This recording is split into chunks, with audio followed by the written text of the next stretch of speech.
Yeah, thank you very much for that kind introduction. As stated here on the nameplate, it's BMW, but for me it's really important to make clear I do not describe the situation of BMW and do not speak for BMW. I try to give you a scenario for the industry as a whole. My presentation would be much more positive if I would describe the situation of BMW. The title of this symposium, New World Disorder, I think is really a tough and hard reality for the automotive industry. The automotive industry is really facing one of its most profound transformations in history. And this is really driving tremendous challenges for all those companies. The challenges are on structural side, footprint, etc., on technological side, but especially, and you will see this, on the matter of competitiveness. And if you ask me to state the situation of the companies in one sentence, I would say the situation of the car manufacturers is critical. The situation of the suppliers is dramatic. And I would like to give you a kind of an overview, let's say, on what facts is my judgment based. You will see that I have slides prepared. I will just run them in parallel to make it easier for you to pick up facts and figures. Yeah, but I will not, let's say, point at them. It's only part of that presentation. Let me jump on some figures from the market. The peak volume of the passenger cars produced was really in 2017, 2018, when the market was around 80 million cars. Then came COVID, the semiconductor crisis, and global conflicts, most dramatic, the war in Ukraine. And then the demand or production dropped dramatically to only 61 million. Meanwhile, from a global perspective, the markets have recovered. They have even exceeded the peak values. However, this is primarily driven by Asia and China. Europe is still minus 20% below peak and Germany minus 10%. China is the most dominant market right now with 26 million produced cars, which is 1/3, and it's equal to Europe and North America combined. Germany today ranks only on 5th, and this share of global market share has dropped from 9 or close to 10% in 2000 to only 4.5% now. Electrification is advancing really pretty fast despite all other rumors. It was only 2.5% in 2019, and now it has already exceeded more than 20%, and really the overwhelming portion of it is fully battery-driven cars. Only 3% is plug-in hybrids and others. It's clearly led by China, where 40% of the new registrations are, let's say, battery-driven or hybrids or range extenders. But also Germany belongs to the top countries. We have more than 30% of new registrations, which means around about 500,000 of new registered cars follow that rule. Now, let me describe a little bit what makes that industry specific. It's really truly global. 70% of the cars of German brands are produced abroad. And this makes the industry really highly exposed to geopolitical risks and tariffs. It's deeply dependent on the supply chains. 70% of the value creation is coming from suppliers. This is more than in most other industries. And it's really pretty complex. First of all, to manage that supply chain, to integrate hard and software and thousands of parts at the end, to have a car running reliably for maybe some years, even 10 years or more, and still being able to identify and follow each and every single piece. And it's highly automated. Nearly half of all industrial robots installed worldwide are used in automotive manufacturing. And it's, for a traditional industry, highly research intensive. 80%, up to 8% of revenue need to be spent for R&D. This is nothing for AI, but for a traditional manufacturing industry, it's really a lot. Now, what is the position?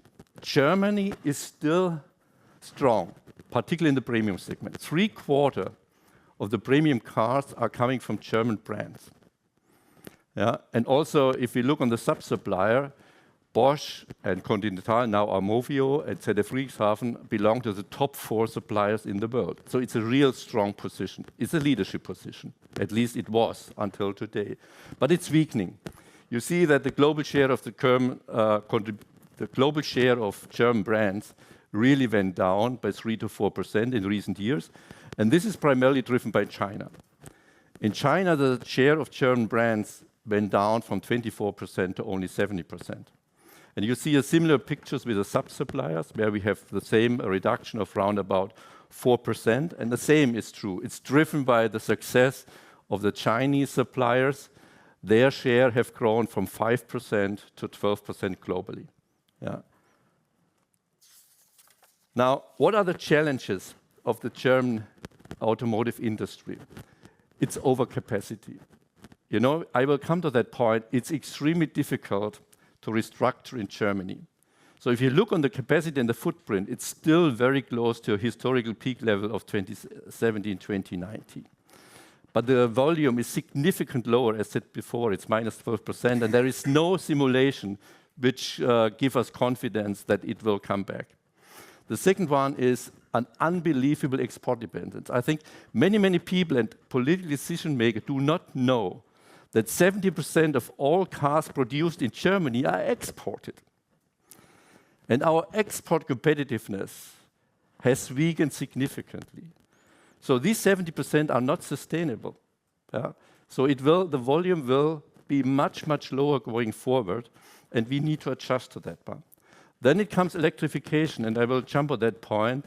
The value add for electrified cars is significantly lower than for the combustion engine. Again, significant impact on employment. Out of the past, the OEMs, but especially sub-suppliers, have an extremely broad portfolio.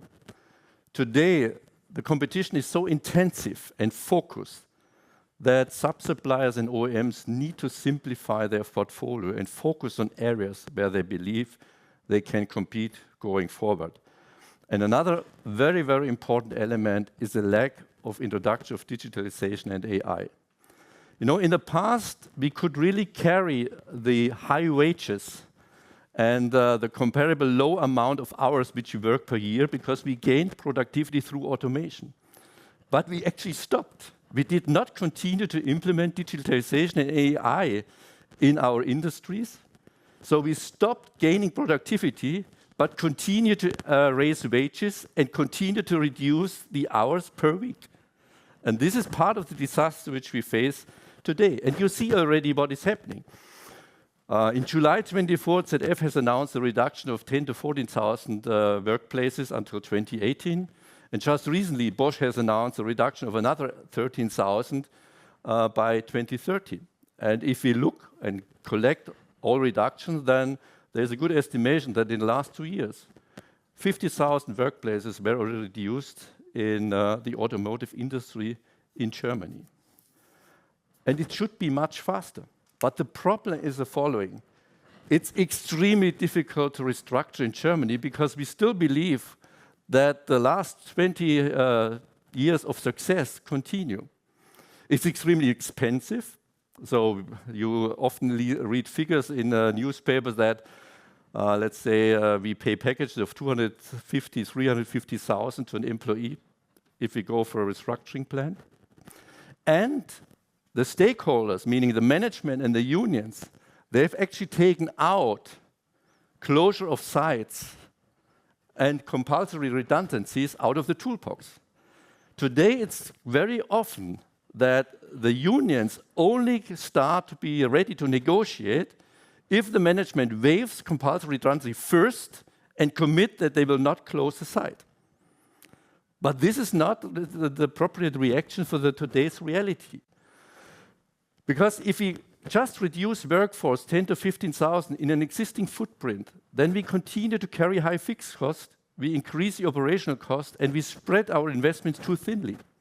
So then we have lower employment, but we are still lagging behind competition. So I think what is important that the stakeholders in a company do not blame each other who is guilty. I think they just need to understand the world around us has changed, and this has a negative impact on us.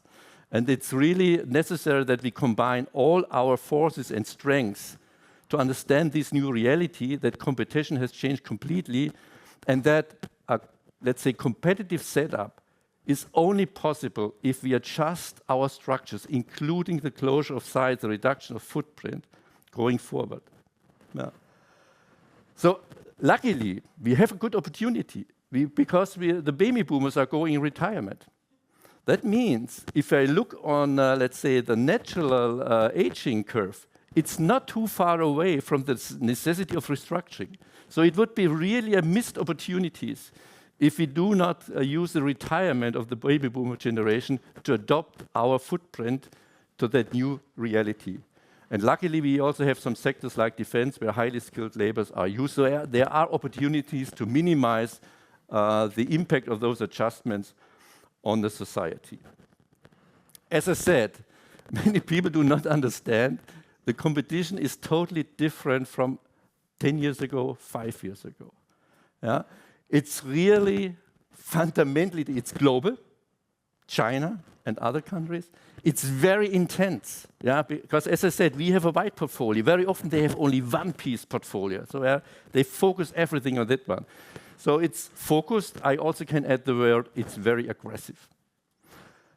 And they have advantages, or we have disadvantages, very often described. They operate against us with much lower labor and energy costs. In the automotive industry, the labor costs are more decisive than the energy costs.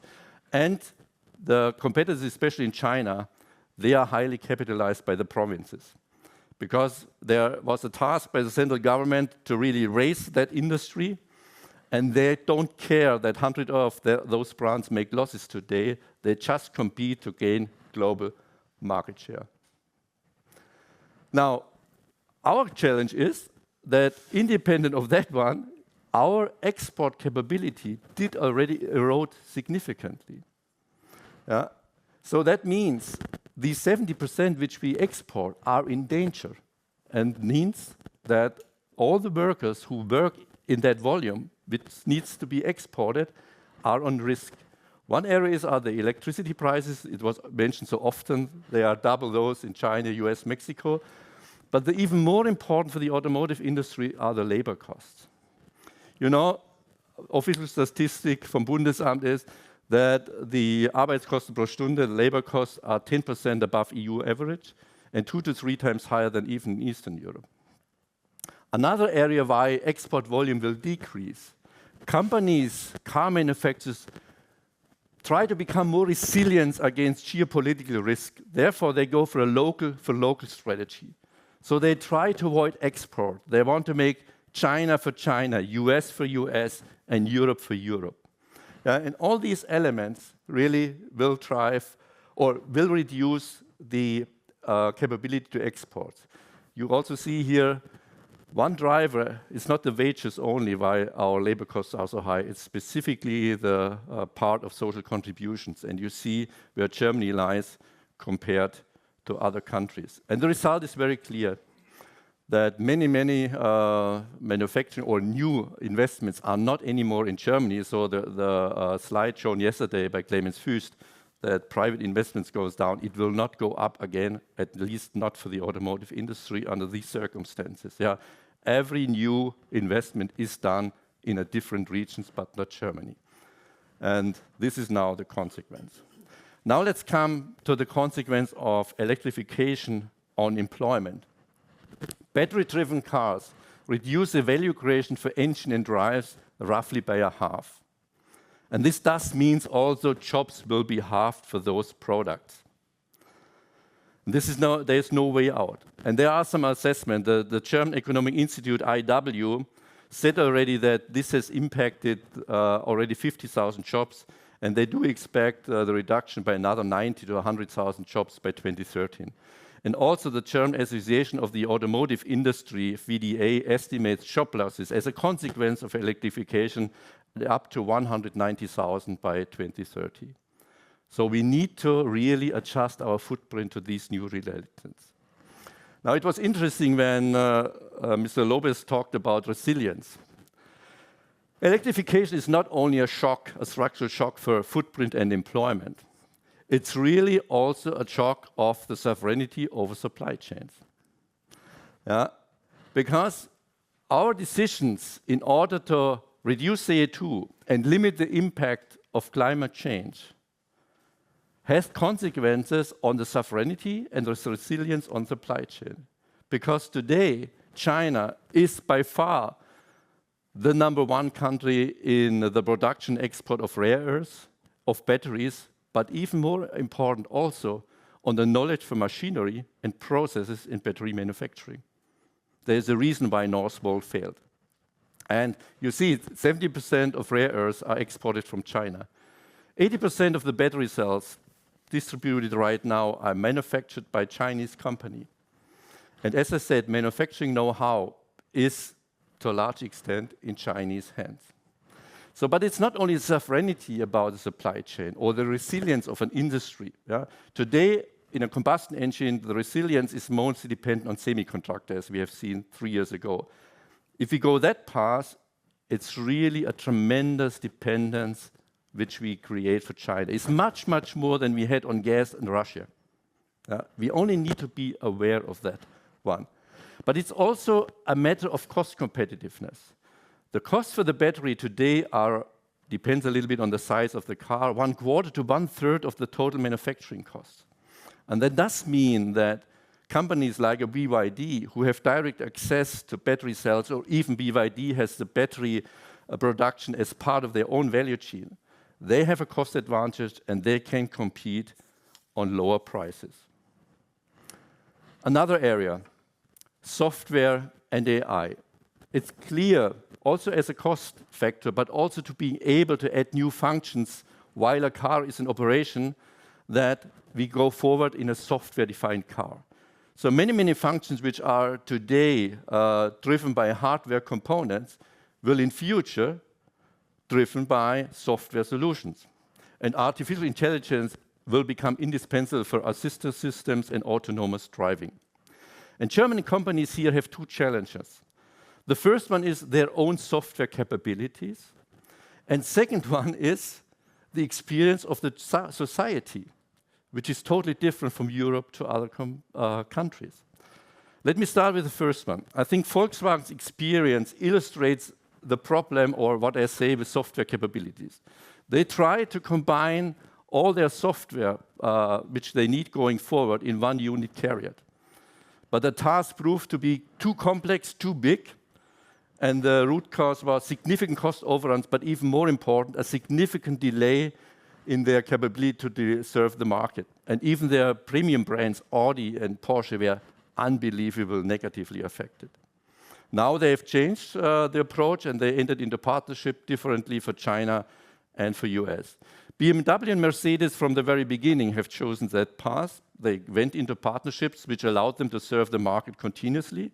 And they made a big step forward. Both companies, BMW and Mercedes, were the first who got the approval of level 3 functions on public road, which is a remarkable achievement. But the race is not over. If we now go for autonomous driving, again, Germany will fall behind because the regulation in Germany is based on a rule-based systems, while China and other markets go on an AI-based system. And again, it will mean that companies rooted in software and AI will have an advantage. And again, German manufacturers need to decide who is my partner for these new AI-driven autonomous functions. Now let me come to the issue of experience of society. I think those of you who have been in China know that in China's life, everything is digital. Yeah? All documents are digital. Payments is fully digital. Yeah? They are also shocked if you use cash money. They cannot use it anymore. Yeah? And they also smell if they look on our app world, because in their apps are fully integrated. Yeah? You search, you book, you order, you pay, everything in one app. And their expectation on a car is exactly the same digital ecosystems. Whereas our developers, our own experience, we come out of a society who is really lagging behind. At administration, or the implementation of digitalization in our administration is a disaster. In healthcare, it's a disaster. In banking, it's a little better, but still not to extend in other countries. So that means the customer expectation of markets like China, as I said, it's the world's largest market, are totally different than we have in Europe and in other parts of the world. They are actually not buying a car. What they are doing is buying a digital ecosystem which has wheels. They want to have the same experience what they have in their living room in their car.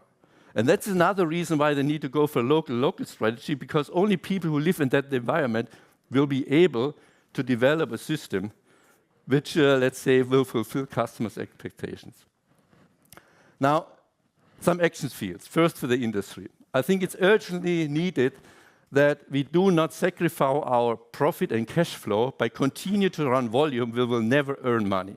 We need to adjust our footprint without dramatic conflicts in a company to the new reality, meaning lower export volumes, the impact of electrification. Yeah. Then we need to focus our investments on a much slimmer and focused portfolio. Otherwise, we will not sustain in this very intense competition. We need to continue to adopt local for local strategies. Otherwise, we cannot understand and not serve the market, and we needed to protect ourselves against geopolitical amplitudes and risks. And volatility will not go away. We need to find a way that our companies become more flexible in demand and faster to react on different situations which can occur on short notice. What are the action fields for political? I think the political decision maker, and I can tell you that the majority does not know, that 70% of the car manufacturers are exported. So whether you can export or not is purely a matter of competitiveness. The other markets will not buy if others serve it on lower costs, on better features, on better functions. Yeah? So in order, and I can tell you, whatever they do, a significant portion of that 70% is already gone. Yeah? We only need to accept that reality. But with the decision they make now going forward, they can minimize or they can decide, will we lose all? Or can we keep maybe 40% out of that 70 or 30%? Yeah? This is it. So we need to ensure competitive energy prices. It was raised so often.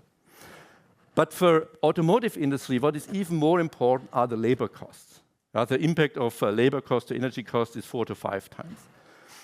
And the biggest thing is also, Clemens Wüst was very, let's say, disappointed about that, that we have to tackle the issue of our social contribution system. It's not sustainable. Yeah? If you have looked at it's half in Germany compared to 20-25% in other regions, there is no way that we can compensate this elsewhere. We have a very high regulatory burden, and many political decisions are not aware that this implies costs and reduced speed. And for example, the reason that we hardly will see small cars or middle-class cars in Europe is the cost of the regulation. Now, it's just too many burden on these small cars.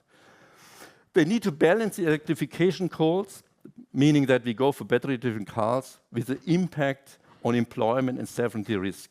I really can tell you, I'm personally fully behind that we need to manage or limit the impact of climate change. And that I do not mean that we should really reduce targets for CO2 emission.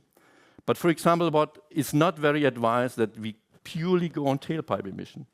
I think we should go on life cycle emission. If the automotive manufacturers would be measured on life cycle assessment, I think they would pay Mr. Lopez €100 more for the steel.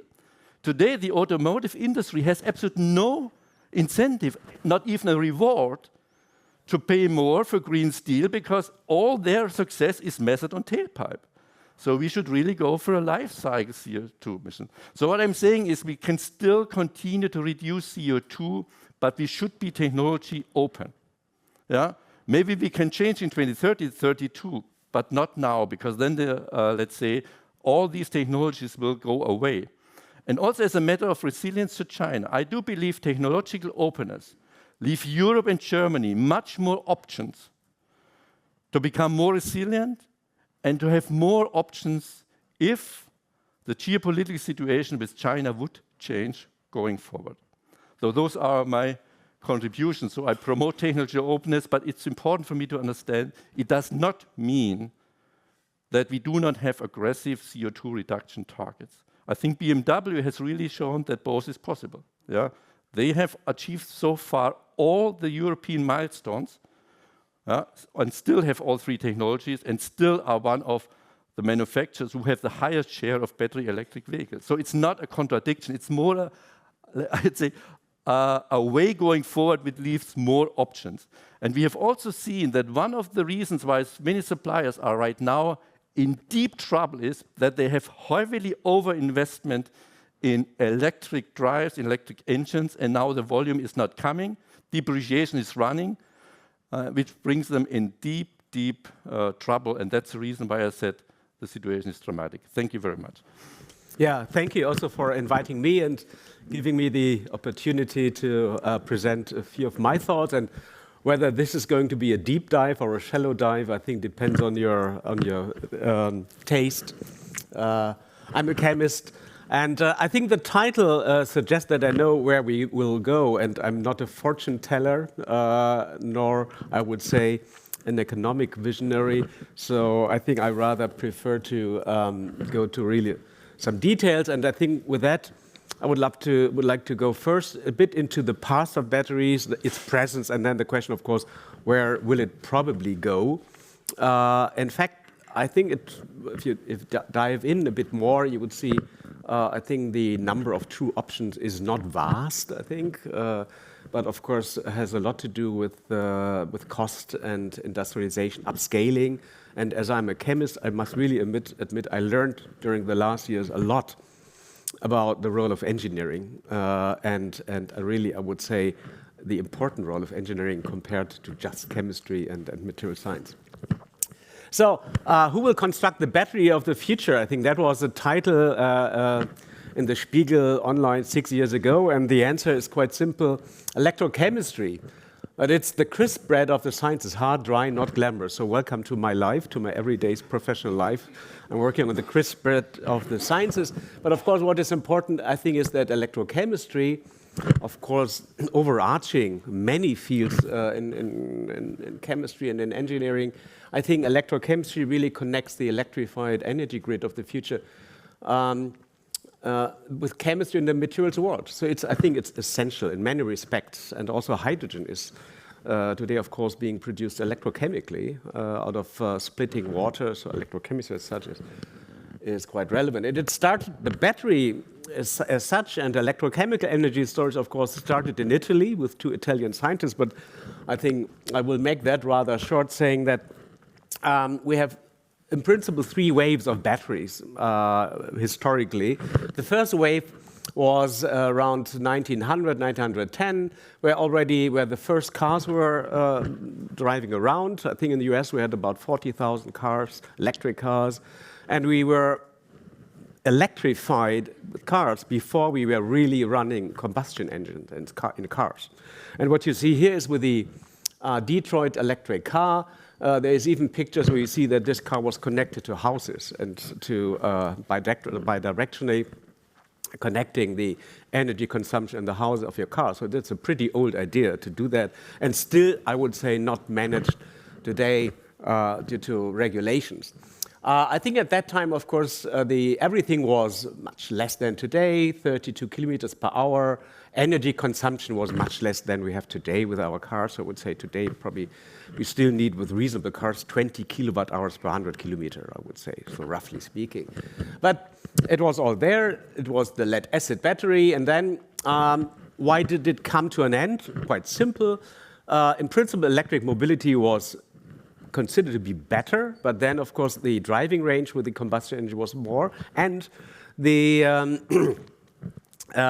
spark ignition of the combustion engine simply killed the electric mobility. When you did not have to manage, in principle, the mechanical starting of your car, that was the early end of electric mobility at that time. Of course, then, in fact, the performance also decided. Now, with all the environmental crises in the 70s and also the oil crisis, electric mobility came back, and quite some of the big names, I think, had their first big time, like Whittingham and Goodenough, in this time.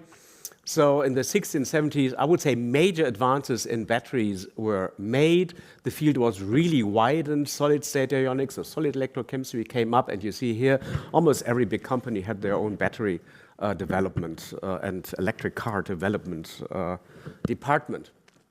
And that ended in 84, roughly, because, well, the oil crisis had ended politically. One had started to fight against the smog issues, and the consumption, of course, was reduced. Exhaust was started to be filtered, and then GE canceled its research, saying, "Okay, without a market, what is the sense of development?" And we really went into a deep depression. That was the same time when all the electronics, the mobile electronics, came up. The consumer electronics came up in Asia, particularly in Japan, and that together then led, in fact, to the commercialization of the lithium-ion battery by Sony in '91. So we have about, you could say, about more than 30 years of commercial lithium-ion batteries. But these were, of course, small batteries. And at that time, we could say, okay, end of the second wave, we had a vast number of alternative cell reactions explored. Really, the whole periodic table was in principle explored, because you can make out of any chemical reaction, in principle, a battery. But only a few, of course, have shown to be reasonable, I would say, sustainable cell concepts. And the lithium-ion battery really took over at that time. And now, since 2005, roughly, I would say, since about 20 years, we're in the third wave of batteries, which is characterized in principle by really the quest for highest performance in any respect, I think. And of course, this came up due to the demand for both stationary storage and, of course, EVs and all the constraints. If you like to read about this history, I think there's an excellent book I really enjoyed reading. That's The Bottled Lightning by a US science writer, where he really, from the very first moment on, explained, okay, how did it come to the lithium-ion battery and today? Okay, and what's so, I would say, really nice about electrochemical energy storage and batteries is that you can cover 8 orders of magnitude with a battery. Now, in kilowatt hours, you can go from the pacemaker with, let's say, let's translate that into batteries, maybe 2 grams of a battery, up to stationary storage, where it starts to get not anymore reasonable, because this is then where the field, of course, of chemical storage starts, where in principle molecules, so say storage in molecules has to take over. But I think 8 orders of magnitude is really the field for batteries, and it's extremely flexible and it's very fast. And it's reality today that our grids are already buffered on the short scale by batteries. All the electricity suppliers already have their own big battery, let's say, batteries to buffer the grid, not on the week and month scale, but really on the minute and hour scale. So speed is really something that is also one of the advantages of batteries. Okay, status quo of today's batteries, and what you see here is a cartoon of how a lithium-ion battery works. So for those who are not so familiar with electrochemistry and batteries, so there is always, of course, a negative pole and a positive pole. There is graphite and there is an oxide. And there's a separator and there's a liquid electrolyte, and this liquid electrolyte takes about, let's say, 25 to 30 volume% of the battery. It's really a lot of chemistry in that. And the status quo is, of course, that we have these batteries since more than 100 years. And now we're approaching, or we are really coming closer to, I would say, physical chemical limitations. And that's my job, to better understand these limitations, to see where are real limitations and where is only, let's say, a theater wall. And can we go beyond that? Now, what we already heard, China definitely dominates cell manufacturing for several reasons. But also, we have huge overcapacities, particularly with battery production in China, ruinous markets, I would say, where it seems that prices are below cost due to large subsidies. Now, and the question is, of course, which cell reactions dominate today? And what will be next, let's say, types of batteries? Will there be any beyond or parallel types of batteries? And what can be or has to be the strategy of Germany and Europe? Now, just a bit into, because this is going to be a deep dive, a look into a battery.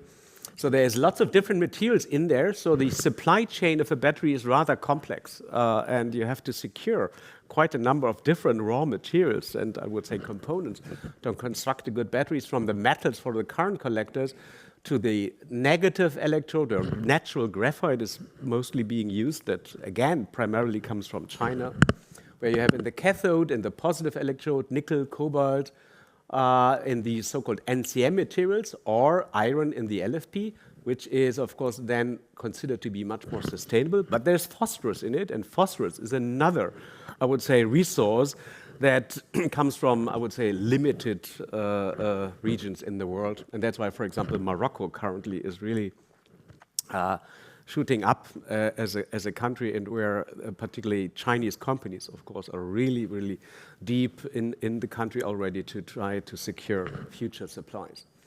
Now, the performance of these batteries means simply we have currently two, I would say, classes of batteries. One is the so-called graphite NCM, nickel, cobalt, manganese cathode, which is considered to be, let's say, premium type of battery with up to, let's say, 350 watt-hours per kilogram. And graphite LFP, lithium iron phosphate, the more budget type cell. But it's considered already a few years ago, Volkswagen, I think, said, okay, 80% of our cars can run with lithium iron phosphate cells after Tesla had started to invest into lithium iron phosphate. And this is, in this graph, you see this is a scale of the specific energy in watt-hours per kilogram. Roughly, today, 1 kilowatt-hour energy requires 4 kilograms of lithium-ion battery. So you can easily take that as a rule of thumb, 4 kilograms for 1 kilowatt-hour stored energy on cell level. So there's the lithium-ion battery, somewhere below 400 watt-hours per kilogram.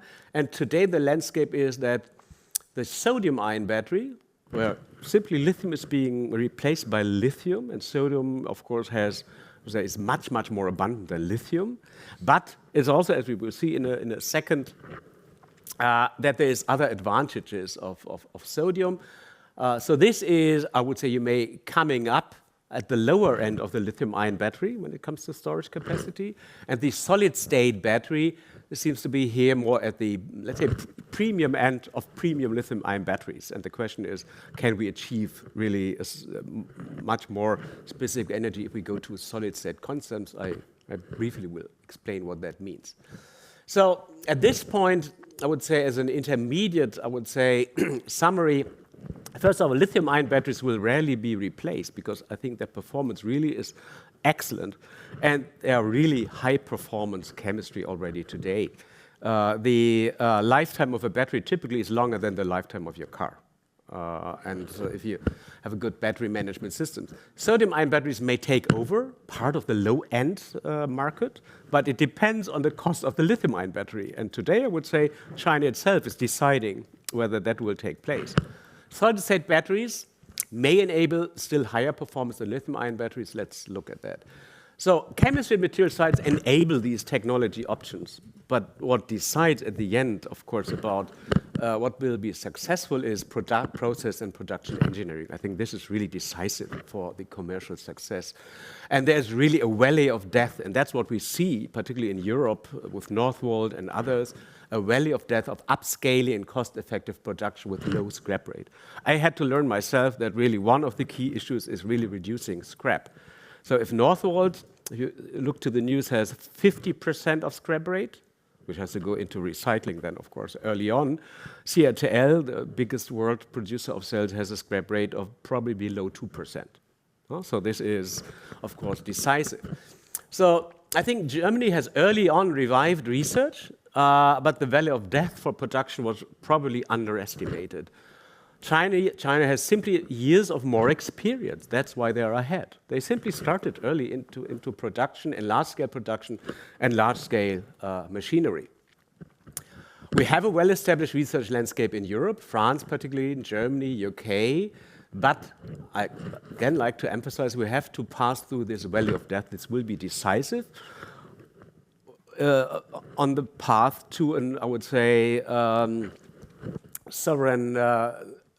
sovereignty with battery production.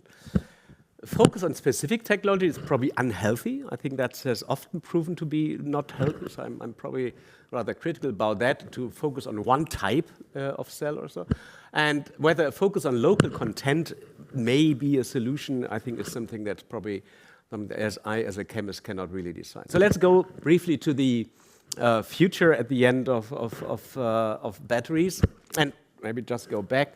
Here on this cartoon is already a different cell. So you remember the lithium-ion battery, where there was a thick negative electrode with a graphite.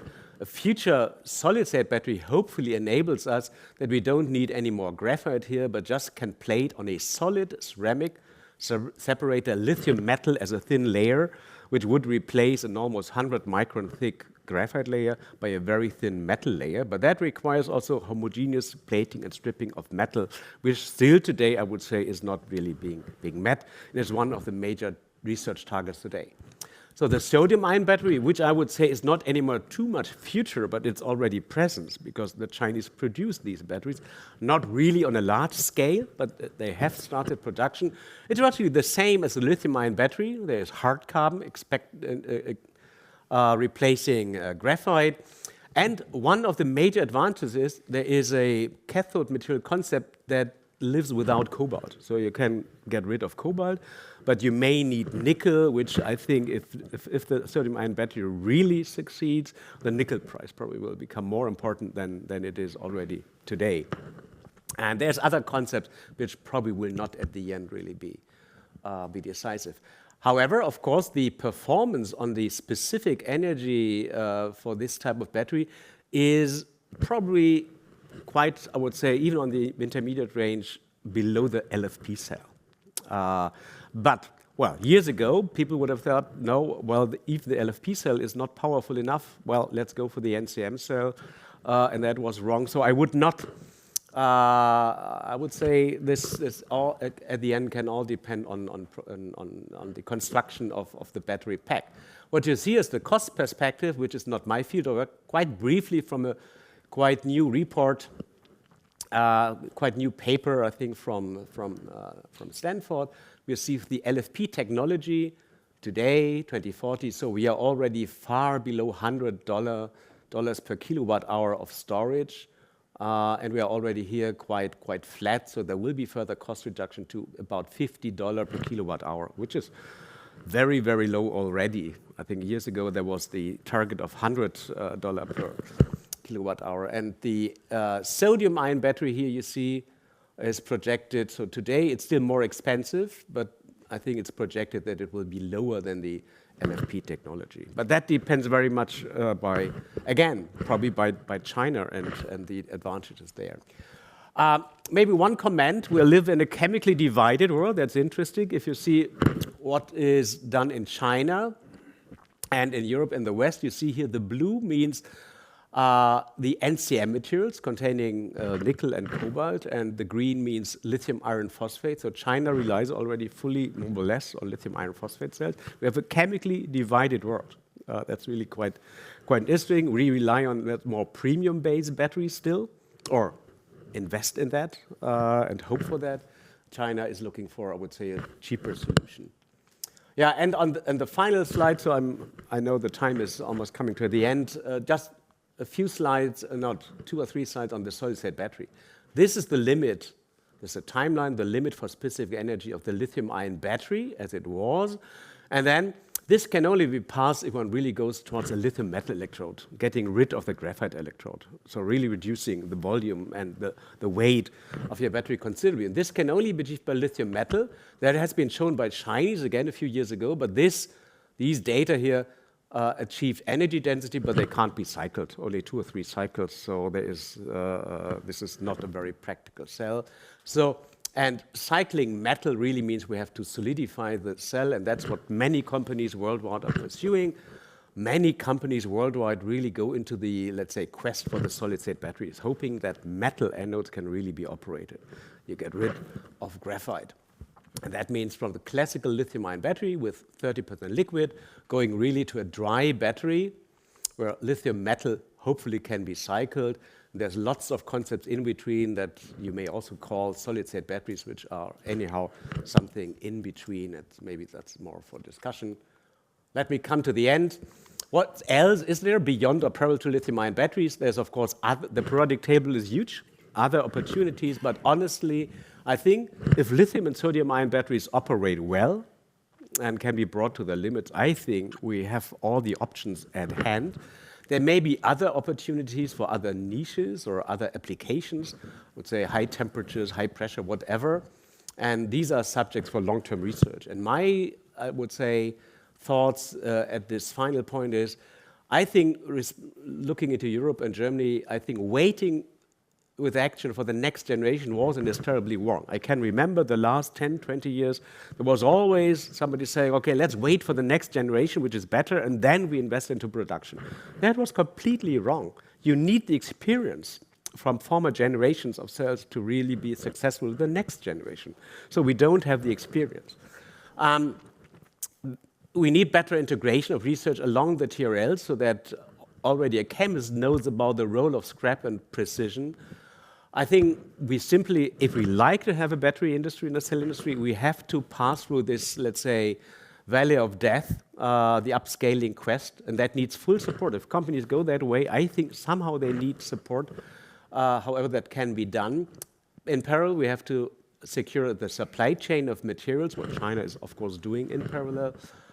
Whether we have already lost the battle with production equipment, as Herr Hiesinger said, well, I'm not sure. I think we have precision industry, but this is definitely a question of scale. With that, I thank all the funding agencies supporting me and you for your attention. Thank you.